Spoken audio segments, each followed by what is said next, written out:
మహాముఖత రాబోతుంది భూలోకానికి. దాన్ని ఎలా తప్పించుకోవాలో తెలియపరిచేటువంటిదే బైబిల్. బైబిల్లో అతి రహస్యమైనటువంటి మాటలు ఉన్నాయి. మనల్ని కాపాడేటువంటి మాటలు చాలా ఉన్నాయి బైబిల్లో. మీరు ఎక్కడ తీసినా నిన్ను కాపాడి, నిన్ను ఆదరించి, నిన్ను ఆ మహాముఖతకు వెళ్ళకుండా చేసేటువంటి సంగతులు ఎన్నో బైబిల్లో ఉన్నాయి. కానీ ఇప్పుడు మనకు అర్థం కావు. ఎందుకు అర్థం కావు? పాపము ఎప్పుడు నీ హృదయంలో ఉంటుందో అంతవరకు నీకు అర్థం కాదు. బైబిల్లో సత్యము నీకు కావాలంటే ఆ హృదయంలో ఉన్నటువంటి ఆ చెడుతనం పోతేనే తప్ప నీకు అర్థం కాదు బైబిల్లో మాటలు. ఎప్పుడైతే పశ్చాత్తాపడి నీ పాప జీవితంలో ఆయన శిలువ దగ్గర ఒప్పుకుంటావో అప్పుడు నీకు తేటగా బైబిల్ యొక్క రహస్యం బయటపడిపోతుంది. నేను ఒకటే అడిగాను, ప్రభువా పరలోకం వెళ్ళవడం చూపించమని అడిగాను. నేను ఇది కళ్ళపల్లి మాటలు నేను బ్రతుకు కొరకు చెప్పుకునేటువంటి మాటలు కాదు. నా అనుభవంలో ప్రభు దగ్గర చేసుకున్నటువంటి విషయాలు చెప్తున్నాను మీకు. నాకు బైబిల్లో పరలోకం రాజ్యం అనేది నాకు చూపించు ప్రభు అని చెప్పాను. చూపించాడు, తీసుకెళ్ళి చూపించాడు. నమ్మినాను నేను. నువ్వు నమ్మితే ఇంకేం దానికి తిరిగలేదు. నమ్మువారికి సమస్తములు సాధ్యమే అన్నాడు. నువ్వు నమ్ముతుంది చేత కావడంలా బైబిల్లో వాక్యం విన్న తర్వాత పశ్చాత్తాపడి కన్నీరు కచ్చి ఆయన దగ్గర ఒప్పుకోవడం నీకు అర్థం కావడంలో దావీదుకి అర్థమైంది. 32వ కీర్తన దయచేసి చూడండి, చూద్దాం ఏముంది అక్కడ. 32వ కీర్తన దావీదు కీర్తన. తొందరగా దేవుని యొక్క వాక్యం అది. దేవుని మాట నీ హృదయంలోకి రావాలా. నీ హృదయంలోకి రాకపోతే నువ్వు వచ్చి ప్రయోజనం ఏముంది, కూర్చున్నా ప్రయోజనం ఏముంది. 32వ కీర్తనలో ఏమంటున్నాడో చూడండి. దావీదు మహాచక్రవర్తి నా అతిక్రమములకు పరిహారం నొందినవాడు, నా పాపములకు ప్రాయశ్చిత్తము నొందినవాడు ధన్యుడు. ప్రాయశ్చిత్తము నొందినవాడు ధన్యుడు. అది అసలు పాయింట్. అది సంపాదించుకో. ఇక్కడ మందిరానికి వచ్చి నువ్వు ఏదో సంపాదించుకోవడం కాదు, పేరు కాదు, ప్రఖ్యాతులు కాదు, లేకపోతే ఇంకా ఏదైనా కాదు. ఇది సంపాదించుకో ప్రభు దగ్గరకు వచ్చినప్పుడు. అది నీ జీవితంలో నిన్ను ఎడబాయదు, నిన్ను విధులు పెట్టదు, నిత్యం నేను గమనిస్తుంది. దావీదు అలాగే చేశాడు. తన అతిక్రమములకు పరిహారం నొందినవాడు, తన పాపమునకు ప్రాయశ్చిత్తము నొందినవాడు ధన్యుడు. ప్రాయశ్చిత్తము నొందినవాడు ధన్యుడు. యెహోవా చేత నిర్దోషి అని ఎంచబడిన వాడు, యెహోవా చేత నిర్దోషి అని ఎంచబడిన వాడు, ఆత్మలో కర్తవ్యం లేని వాడు ధన్యుడు. తన ధనితులు లేని బైబిల్లో నువ్వు పాపం ఒప్పుకున్న తర్వాత నీకు వచ్చేటువంటి బహుమానాలు ఎన్నో మంది బైబిల్ కోకోలలో ఉన్నాయి. నువ్వు ఒప్పుకున్న తర్వాత చూడేటటువంటి జీవితం. నువ్వు ఒప్పుకోకుండా పాపం అట్టే దాచిపెట్టుకుని పోతే నువ్వు చచ్చినంతకాలం నీకు నరకం తప్పదు. పాపం కొరకు పశ్చాత్తాపడాలి.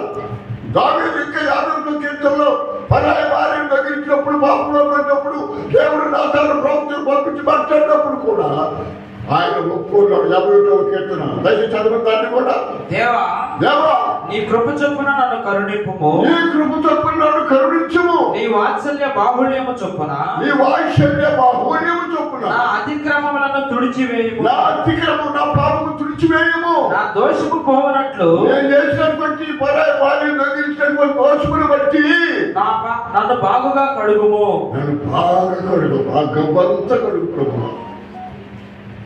నా అంతరంగంలో ఉన్నటువంటి పాపము గబ్బు, నా ఉన్నప్పుడు చెడుతనముగా గబ్బు కడుగు. నీ యమన రక్తంలో నన్ను కడుగు ప్రభు.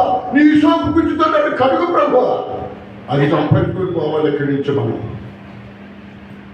నువ్వు విని వాక్యం విని అలాగే ఎత్తుకొని పోతే నీ పాపం అట్టే ఉంటుంది. నీ అంటే వస్తుంది, అది నీళ్ళ వలె వస్తుంది. నీ పాపం నీ ఇంటికి, నీకు, నాకు, ఎవరికైనా సరే పాపము నీళ్ళ వలె నీకు అంటే వస్తుంది.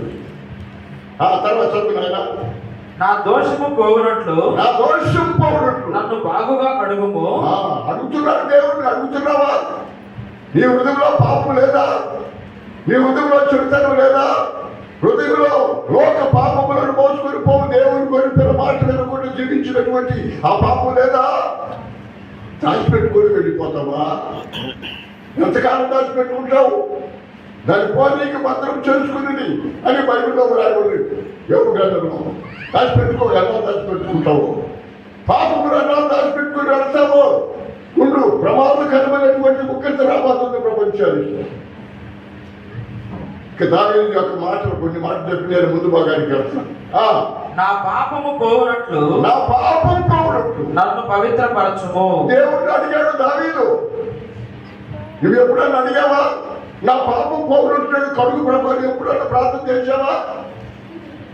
నేను బాగున్నాను, పర్వాలేదు అనుకోనే పోతున్నావే, కానీ నా పాపం అలాగే ఉందని చెప్పి నువ్వు గ్రహింపు లేకుండా ఎప్పుడైనా అడిగావా? దావీదు అడుగుతున్నాడు. మహాచక్రవర్తి, ఇశ్రాయేలు ప్రజలను పరిపాలన చేసేటువంటి రెండవ చక్రవర్తి ఆయన అంటున్నాడు, నా పాపం పోయినట్టు కడుగు ప్రభువా. నా అతిక్రమములు నాకు తెలిసే ఉన్నవి. నా పాపము, నా అతిక్రమము నాకు తెలిసే ఉందయ్యా. నా పాపం ఎల్లప్పుడు, నా పాపము ఎల్లప్పుడు నా ఎదుటనున్నది. ఉంటుంది. నువ్వు ఒప్పుకున్నంత కాలము, ఒప్పుకున్నంత కాలం ఆ పాపం నీ దగ్గరే ఉంటుంది. దాని వాళ్ళు యోనా పాపము ఎలుపు గంటలతో రాయబడినది, అది వజ్రపు పనితో లెక్కించబడినది, అది వారి హృదయమైన పలక మీద చెక్కబడ్డది. ఇంకా గ్రంథం 12వ అధ్యాయం 2వ వచనం తేటగా మాట్లాడుతుంటాడు. చదువు నా మాట. ఇరిమియా గ్రంథము 17వ అధ్యాయము 2వ వచనం చూస్తే మానవుడి యొక్క జీవితం ఉండే పాపం అలాగనే ఉంటుందంటే ఒప్పుకున్నంతకాలం. యోధా పాపము, యోధా పాపము, యోధా పాపము ఇనుప కంఠముతో వ్రాయబడి ఉన్నది. ఇనుప కంఠముతో వ్రాయబడి ఉన్నది. అది వజ్రపు మనతో లిఖింపబడి ఉన్నది. అది వజ్రపు మనతో లెక్కింపబడి ఉన్నది. అది వారి హృదయముల పలకల మీద చెక్కబడి, వారి హృదయముల పలకల మీద చెక్కబడి ఉన్నది. వారు పాపము నీవు గొప్ప కాలం నీ వెంటనే ఉంటుంది. నీ హృదయమైన పలక మీద దాచిపెట్టాడంటే దేవుడు. ఒకసారి ఆలోచన చేసి కడుగు ప్రభున్నాడు, నా పాపం ఏంటి? దావీదు అడిగాడు,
నాయకు ఎంతో నేనెంతో నా బ్రతుకెంతో తెలుపు అడుగుతున్నాడు దేవుణ్ణి. ఉందా అలాంటి అనుభవం ఉందా? అలాంటి భక్తిని సంపాదించుకుంటున్న వారు ఇక్కడికి వస్తున్నాం ఆదివారం సమాసంలో నీ పాపాలు ఒప్పుకున్నట్టు దేవుడు మాట్లాడుతూనే నా దగ్గరికి రమ్మన్నాడు జోగు గారు నాతో. నీ పాపాలు క్షమించబడమని ప్రభుత్వం నీతో మాట్లాడితే వచ్చి నాతో మాట్లాడమన్నాడు మెడ్రాసులో. ఉపవాసం ఉండి కన్నీరు గాచి ప్రార్థన చేసి నా పాపలు 3 రోజులు ఒప్పుకున్నాను. ఒకటి కాదు, 1 రోజు కాదు, 2 రోజులు కాదు, 3 రోజులు.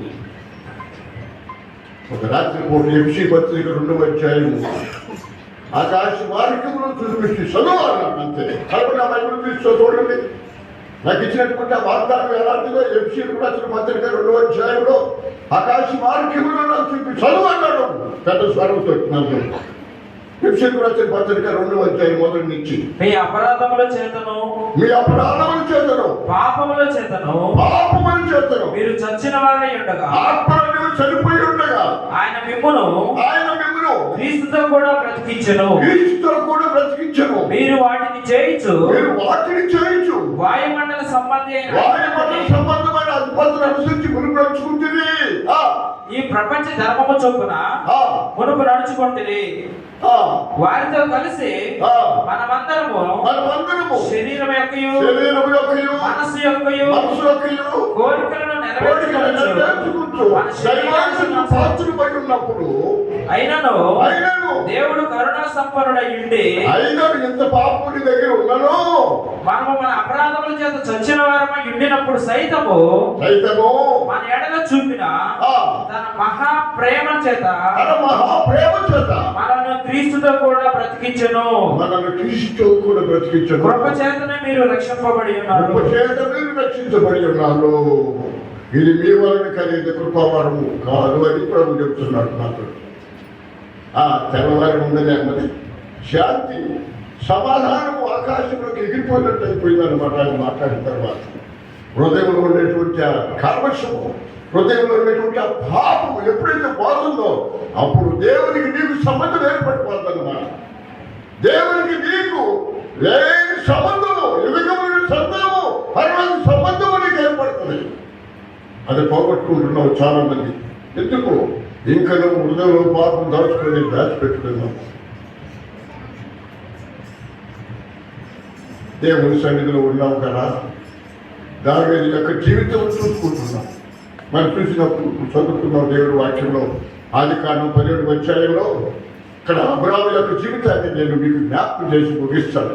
1 గంట తర్వాత 1:10 లోపల ముగించేస్తాను. మీకు ఉత్సవం చూడండి.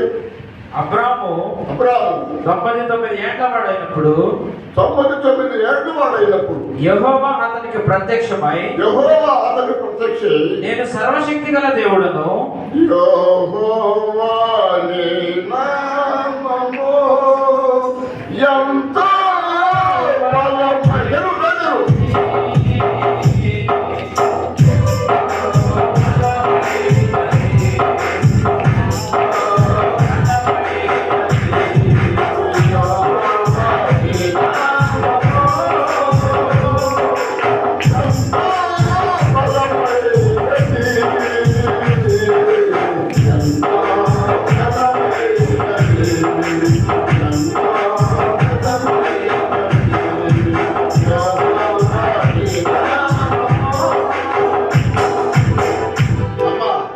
మీరు ఈ బ్యాచ్ పాడండి. ఆ పాట ఆ గీతం పాడండి చూద్దాం.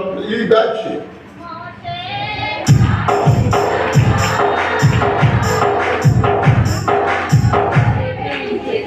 నేను వచ్చిన పాడమన్నానా?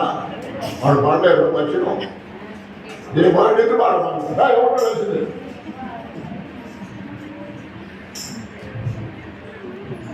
తన పాటలు చూద్దాం.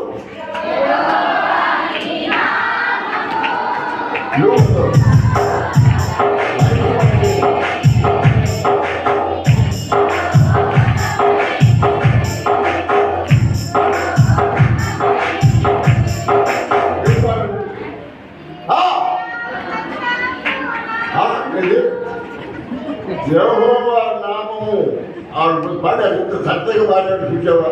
ధైర్యంగా ఏర్పలేదు.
మాట్లాడుతున్నాడు. 17వ అధ్యాయము ఆదికాండము 3 సంగతులు చెబుతున్నాడు దేవుడు అబ్రాహాముతో. ఆ 3 సంగతులు మీకు మనం చేస్తాను. నేను ఎప్పుడు మాట్లాడుతూనే ఉంటాను.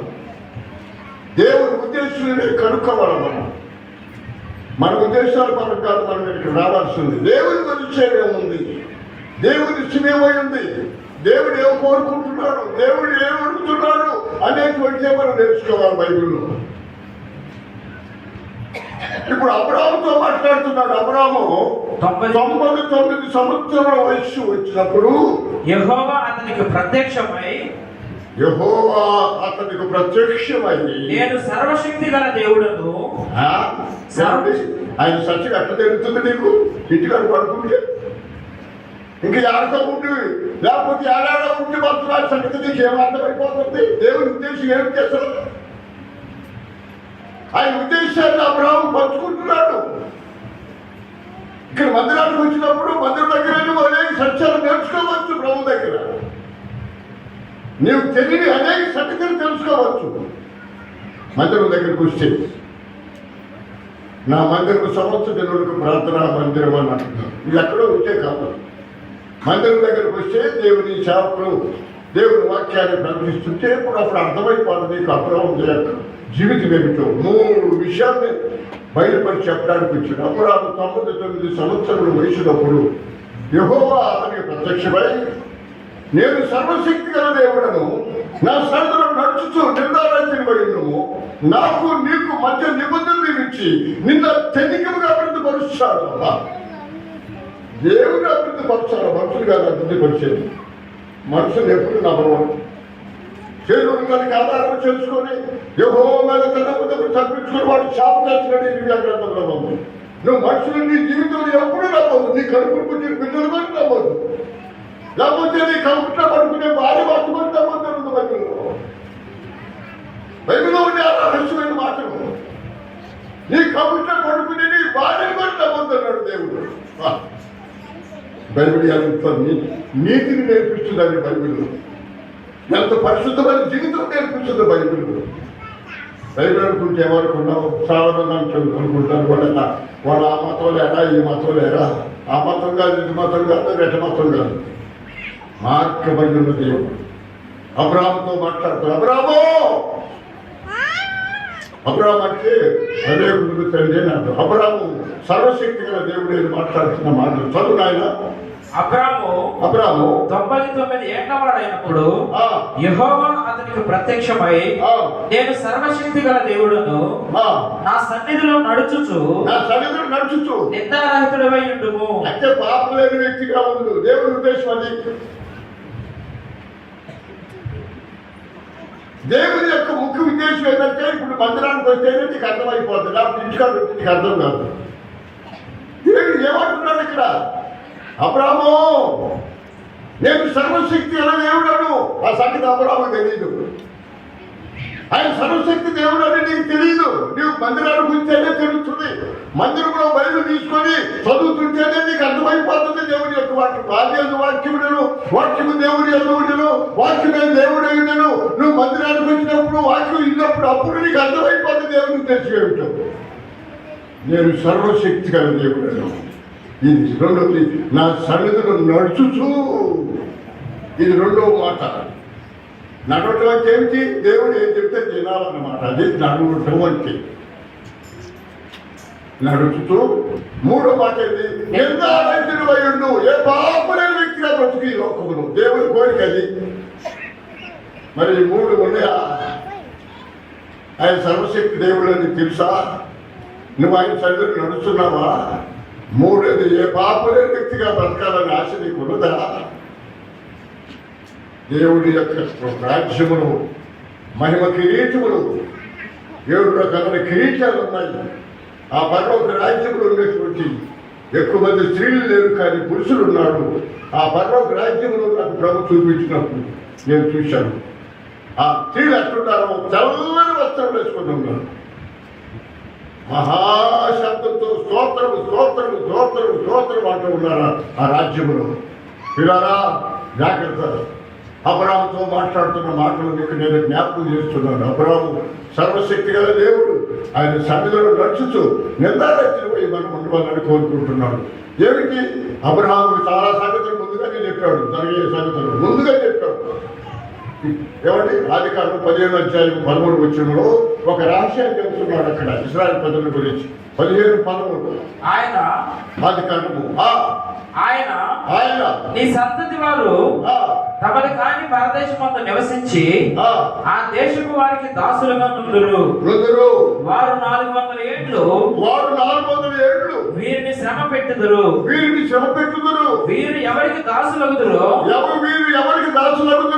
ఆ జనములకు నేనే తీర్పు తీర్చుదును.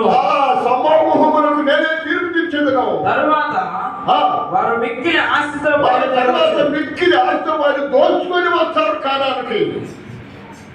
వాడు పుట్టలు కొనిపోయి అబ్రాహాముతో చెప్తున్నాడు, దేవుడు ఎంత మహిమ కలిగిన వాడు చూడండి. ఇశ్రాయేలు ప్రజలు వారు చేసే కార్యాలు ముందుగానే చెప్తున్నాడు. నీ సంతతి వారు తమది కాని పరదేశం వద్దు ఇన్ని సంవత్సరాలు కష్టపెడతారు, బాధ పెడతారు. వారు నేనే తీర్పు తీర్చి మహాచోటి వాగ్దానం చేయబడినటువంటి కాలానికి తీసుకొని వస్తాను నేను. గొప్ప దేవుడు.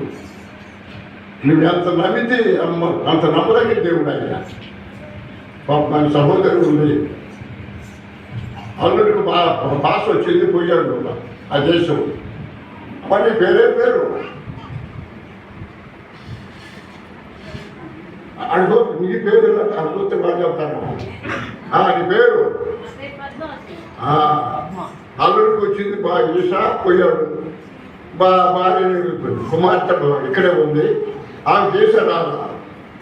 మాకందరికీ చెప్తుంది, ప్రార్థన చేస్తూ ఉంటాయా ఈసా రాలేదు, అల్లుడు పోయాడు ఉన్నాడు, కూతురు ఉంది, మీరు ప్రార్థన చేయబట్టి పాపం బతులాడుతూ ఉంది. మేము అందరూ ప్రార్థన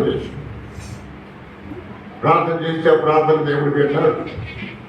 సమాసానికి వచ్చి చెప్పింది ఇక్కడ సంగతి. ఆయన అల్లుడు ఒక్కడే ఉన్నాడు, కూతురు ఇక్కడ ఉంది, పాస్ రాలేదు, మీరు ప్రార్థన చేయండి అని చెప్పి మొక్కలను బలవంతం చేసి ప్రార్థన చేశాం. పాస్ నిన్న మనం వచ్చింది పాస్ అట్లది పరిగెత్తుకుంటూ వచ్చేట్టుంది. నాయన మన దేవుడు గొప్ప దేవుడు. ఏదంట? మన దేవుడు గొప్ప దేవుడు, గొప్పవాడే. నువ్వు ఆ గొప్పతనాన్ని బాగొట్టుకుంటున్నావు. ఆ గొప్పతనాన్ని సంపాదించుకో, పరిశుద్ధతను సంపాదించుకో, పవిత్రతను సంపాదించుకో. దేవుడు సమృద్ధిగా ఇస్తాడు. నీ కన్ను పరిశుద్ధంగా ఉంచుతాడు, నీ తలపును పరిశుద్ధంగా ఉంచుతాడు, నీ నాలుకను పరిశుద్ధంగా ఉంచుతాడు. పరిశుద్ధమైనటువంటి మంచి యవన జీవితాన్ని దేవదూతలుకునే భాగ్యమును నీకు దేవుడు ఇస్తాడు. యెహోవా నీ నామము నా సన్నిధిలో నడుచుచు నడవడం. ఒక ఆయన నడిచాడంట. ఆదికాండంలో 5:7 వచ్చిందో మెతుషేలైనటువంటి ఒక ఆయన 300 సంవత్సరం నడిచాడంట దేవునితో. 5:21 ఆదికాండం. హనోకు 65 ఏళ్ళు బ్రతికి మెతుషేలను కనెను. హనోకు మెతుషేలను కనిన తరువాత 300 ఏళ్ళు దేవునితో నడుచుచు.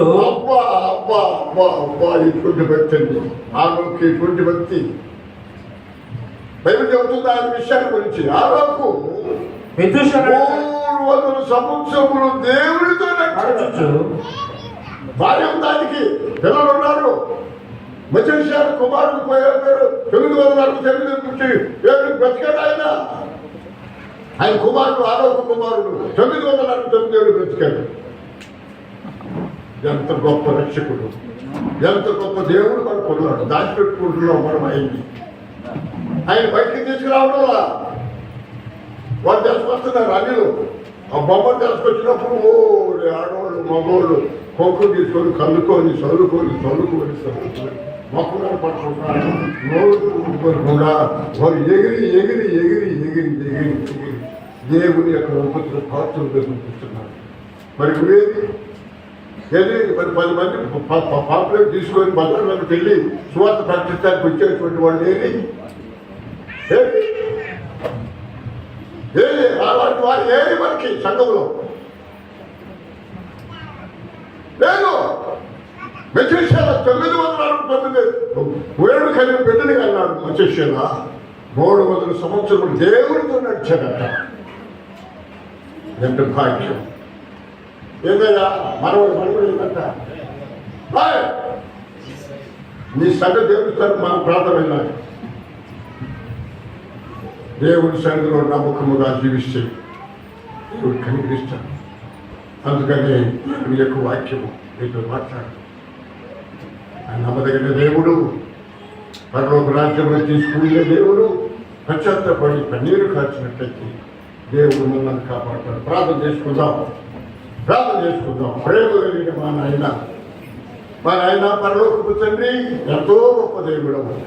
మా పట్ల మీకున్న ప్రేమ ఎంత గొప్పదో చెప్పలేము. దేవుడు లోకమును ఎంతో ప్రేమించను కాగా ఆయన తన అద్వితీయ కుమారుడిగా పుట్టిన వారి యొక్క విశ్వాసము ప్రతి వాడును నశింపుగా నిత్య జీవం పొందినట్లు ఆయనను అనుగ్రహించిన వాక్యం రాయబడాలి. దైవ గ్రంథంలోనే నీ మాటల కొరకై వందనాలు. చాలా సత్యాన్ని నీ సందులో నేర్చుకోవడానికి నీ కృపను మాకు దయచేయి. నేర్చుకునే బుద్ధి దయచేయి ప్రభు. నీ జీవితంలో నిర్మించినాడు. నీ ధర్మశాస్త్రంలో సంగతి నేర్చుకున్నట్టు నాకు బుద్ధి చేయబడినాడు. దాని నాకు బుద్ధి దయచేయమని అడిగాడు నేను ప్రభు. నేర్చుకునే బుద్ధిని మాకు దయచేయండి. నీ సన్నిధిలో ఎన్ని రహస్యమైనటువంటి సంగతులు ఉన్నాయో అవి మేము మా ఆత్మ ద్వారా నేర్చుకున్నట్లు, నీ వాక్యం ద్వారా నేర్చుకున్నట్లు నీ కృప దయచేయి. నేర్పించే దేవుడు 3 విషయాలు మాట్లాడుతున్నావు. ఈ 3 విషయాలు ఈ దినము ప్రభా మందిరంలో నీ బిడ్డలకు మీరు తెలియపరిచారు, మాకు తెలియపరిచారు. గొప్ప వాక్యము దయచేయండి. అభివృద్ధి పరచుకొని అబ్రహాము దేవా, ఇస్సాకు దేవా, యాకోబుల దేవా, మా పితరుల దేవా, మాతో ఉన్న దేవా, మమ్మల్ని కాపాడు, రక్షించమని యేసు నామమున అడుగుతున్నాము తండ్రి. ఆమేన్.